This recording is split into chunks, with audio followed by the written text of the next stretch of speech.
భూదాన్ వ్యవహారంలో ముగ్గురు ఐపీఎస్లు తెలంగాణ హైకోర్టును ఆశ్రయించారు. సింగిల్ బెంచ్ ఇచ్చిన తీర్పును అప్పీల్ చేశారు. 27 మంది అధికారులకు చెందిన భూములను నిషేధిత జాబితాలో చేరుస్తూ సింగిల్ బెంచ్ ఇచ్చిన తీర్పును మహేష్ భగవత్, స్వాతి లక్రా, సౌమ్య మిశ్రా తెలంగాణ హైకోర్టును ఆశ్రయించారు.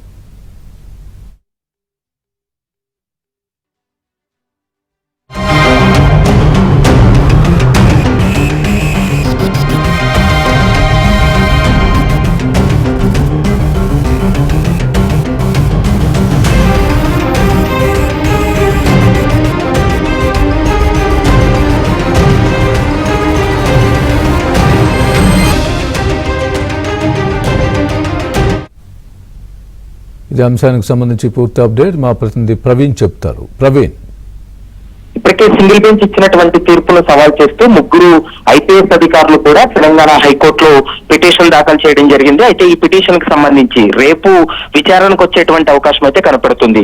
ఇప్పటికే నాగారం భూముల వ్యవహారానికి సంబంధించి అది భూదానికి సంబంధించినటువంటి ల్యాండ్ అని చెప్పి అందులో అధికారులు అంటే ఆ కొనుగోలు చేసినటువంటి భూమి మొత్తం కూడా ఫోర్జరీ డాక్యుమెంట్లతోటి ఆ వెంచర్ వేసిన తర్వాత అధికారులు దాన్ని కొనుగోలు చేశారనేటువంటి అంశాన్ని కొంతమంది బాధితులు కూడా చెప్తున్నటువంటి మాట. దీనిపైన విచారించినటువంటి సింగిల్ బెంచ్ ఎట్లాంటి దాంట్లో కార్యకలాపాలు కొనసాగించకుండా వాటి నమ్మకాలు కావచ్చు ఇతరత్ర ఏది కూడా దాంట్లో కార్యకలాపాలు కొనసాగించవద్దంటూ కూడా సింగిల్ బెంచ్ తీర్పు ఇవ్వడం జరిగింది. సింగిల్ బెంచ్ ఇచ్చినటువంటి తీర్పును సవాల్ చేస్తూ డివిజన్ బెంచ్ లో మహేష్ భగవత్, సౌమ్య మిశ్రాతో పాటు స్వాతి లక్రా ముగ్గురు ఐపీఎస్లు కూడా ప్రస్తుతం తెలంగాణ హైకోర్టులో పిటిషన్ దాఖలు చేశారు. ఈ నెల 24న ఇచ్చినటువంటి తీర్పును సవాల్ చేయడం జరిగింది.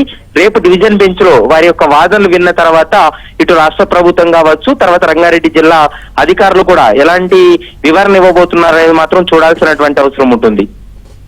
Right, thanks for the update Praveen.